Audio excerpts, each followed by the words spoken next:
की सरकार स्टूडेंट्स के साथ खड़ी है। जिस उम्मीद के साथ स्टूडेंट्स ने अपनी मांग प्राइम मिनिस्टर साहब के सामने रखी, उस चिंता को, उस दर्द को समझते हुए तमाम एक्शन लिए गए, तमाम स्टेप्स लिए गए, जैसे कि शॉर्ट टर्म और long term steps. Number 1, paper leak के बाद इमीडिएटली री एग्जाम कराया गया ताकि साल बर्बाद ना हो। जांच सीबीआई को सौंपी, एसआईटी का गठन हुआ, स्पेशल इन्वेस्टिगेशन टीम, जिसने 13 लोग मेन किंगपिन समेत गिरफ्तार किए। मात्र 75 दिन में, आज से 2 दिन पहले जब 75 दिन पूरे हुए जांच के, चार्जशीट भी फास्ट ट्रैक कोर्ट में दर्ज करा दी गई, जांच को महीनों सालों लटकाया नहीं।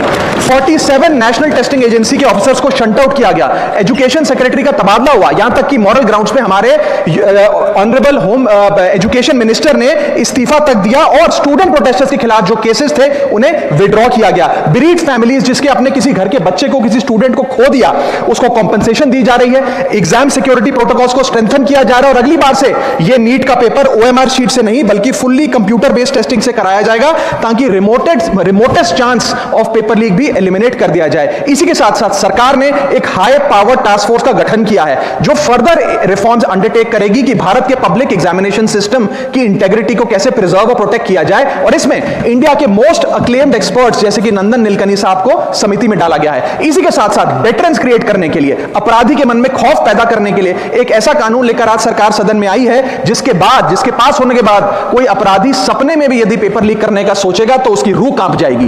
पहली चीज, पेपर लीक को एक इंडिविजुअल द्वारा किया गया क्राइम नहीं बल्कि एक ऑर्गेनाइज्ड सिंडिकेट नेटवर्क द्वारा किए गए क्राइम के तौर पे ट्रीट किया जाएगा, जिसमें इनसाइडर हो, कोचिंग माफिया हो, लॉजिस्टिक वेंडर हो, प्रिंटिंग प्रेस हो, सॉल्वर गैंग हो, एग्जाम ऑफिशियल्स हो, सब पर कार्रवाई होगी। सबको दोषी करार देने के बाद, गिल्टी करार देने के बाद 10 साल तक की जेल होगी और 10 करोड़ रुपए तक का जुर्माना लिया जाएगा। सारे ऑफेंसेस को cognizable, non bailable, non compoundable बनाया गया। एक स्पेशल टास्क फोर्स का गठन किया गया कि अब कभी भी यदि पेपर लीक की संभावना भी उत्पन्न होती है तो यह स्पेशल टास्क फोर्स जांच करेगी और यह इन्वेस्टिगेशन सालों साल नहीं लटकाई जाएगी। 2 महीने के अंदर अंदर से इस इन्वेस्टिगेशन को कंप्लीट करना होगा। और इसी के साथ साथ फास्ट ट्रैक कोर्ट्स का गठन किया जो ये इंश्योर करेंगे कि इसमें स्पीडी ट्रायल हो, डे टू डे ट्रायल हो, स्पेशल पब्लिक प्रोसिक्यूटर होगा, 3 महीने में पनिशमेंट सुनाई जाएगी। सर मैं बता दूं, हमारे देश में fast track courts heinous crimes के लिए बने हैं, जैसे कि क्राइम्स अगेंस्ट वुमेन, रेप और पॉस्को जैसे अपराध के लिए। आज हमने पेपर लीक को उस हिनियस क्राइम्स की कैटेगरी में ला खड़ा किया है सर।